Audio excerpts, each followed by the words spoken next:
Hello everyone, कैसे हो? I hope आप सभी अच्छे होंगे। तो फ्रेंड्स, आज की हमारी जो मोटिवेशनल स्टोरी है वो है संस्कार। तो प्लीज़ वीडियो को बिना स्किप किए पूरा देखें और अगर वीडियो अच्छी लगे तो वीडियो लाइक कीजिए, चैनल सब्सक्राइब कीजिए। एक बार एक लड़की की शादी ऐसे घर में हो गई जो उसे बिल्कुल भी समझते नहीं थी, बिल्कुल भी उसको मान सम्मान नहीं देते थे। लड़की इस बात से बहुत परेशान थी, पर वो बहुत ही संस्कारी लड़की थी। वो अपनी सास को, अपने पति को कभी भी पलट कर जवाब नहीं देती थी और वो अपने काम में मस्त रहती थी। पर उसकी सास और हस्बैंड बिना बात के उस पर लड़ते रहते थे। धीरे धीरे उस लड़की ने सोचा कि अब मेरी इस घर में कोई भी नहीं मानने वाला, तो उसने अपना काम शुरू कर दिया सिलाई का। क्योंकि उसे सिलाई आती थी, उसने बाहर के कपड़े सिलने शुरू कर दिए। लड़की जो थी बहुत ही मेहनती थी और अपने काम में निपुण थी।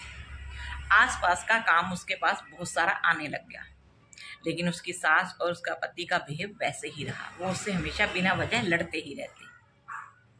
ऐसे ही टाइम बीतता गया और उसके एक लड़का हुआ। अब लड़का होने के बाद भी उनका जो व्यवहार था वो चेंज नहीं हुआ। वो बिना वजह उससे लड़ते ही रहते थे। लेकिन लड़की जो थी बहुत ही अच्छे घर परिवार से, बहुत ही संस्कारी थी। इसी तरह टाइम बीतता रहा।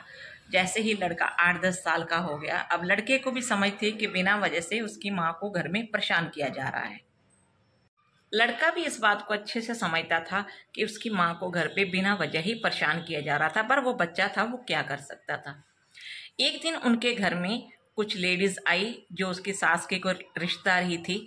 वो भी उसकी बहू को बिना वजह ही लड़ने लगी, बहुत ही बुरा भला कहने लगी, पर वो लड़की बिल्कुल ही चुप रही। वो बेटे ने कुछ कहने की कोशिश की, लेकिन उसकी माँ ने उसको चुप करवा दिया।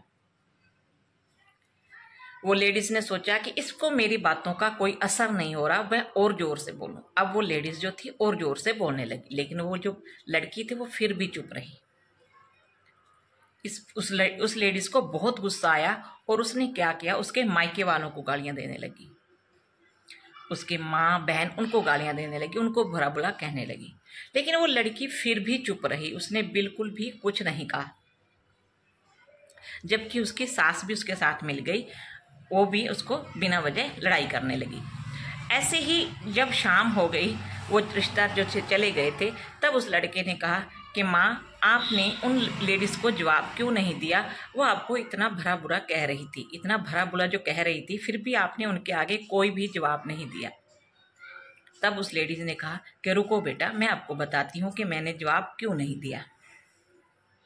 तब वो लड़की अपने बेटे को समझाने के लिए अंदर गई और मैले कपड़े उठा के ले आई। उसने अपने बेटे को कहा कि लो बेटे, ये कपड़े पहन लो। वो लड़के ने कहा कि मम्मी, ये कपड़े तो मैले हैं, मैं इसको कैसे डालूं, इनमें बदबू आ रही है। उस लड़के ने वो कपड़े हाथ में लिए और दूर फेंक दिए।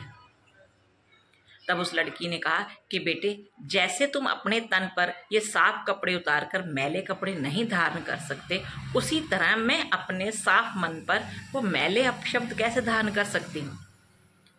मुझे इतना टाइम हो गया सब कुछ सहते सहते, मैं आज तक कभी भी उनके आगे कुछ भी अपशब्द नहीं बोले, क्योंकि मैंने अपने मन की धारणा ऐसी बना ली है। मैं इन अपशब्दों को कभी ग्रहण ही नहीं करती। मुझे कोई असर नहीं होता कौन क्या कह रहा है, मुझे सिर्फ अपने काम से मतलब रहता है। अगर हम बुरे शब्दों को लेते हैं तो हम अपना ही नुकसान करते हैं। हम उन अपशब्दों के उल्टे हम उनको अपशब्द बोलेंगे तो उसमें हमारा ही समय नष्ट होता है। इसलिए हमें कभी भी इन शब्दों को धारण नहीं करना चाहिए। ये बिना वजह कई लोगों की परेशानी ही रहती है कि वो बिना वजह कुछ ना कुछ बोलते रहते हैं, कुछ ना कुछ गलत बोलते रहते हैं। हमें उनको अपने ऊपर धारण नहीं करना है। हर किसी का अपना अपना स्वभाव है, तो हमें इनको जो है अपने से दूर रखना है।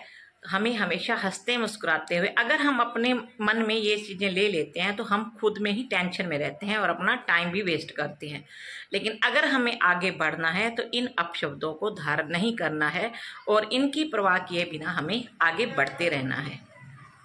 तो उस लड़की ने अपने व्यवहार से, संस्कारों से, अपने आस पड़ोस में, समाज में एक अलग से इज्जत बना रखी थी। लोग उसकी काफ़ी रिस्पेक्ट करते थे और इसी वजह से उसके पास काम की भी अब कमी नहीं थी।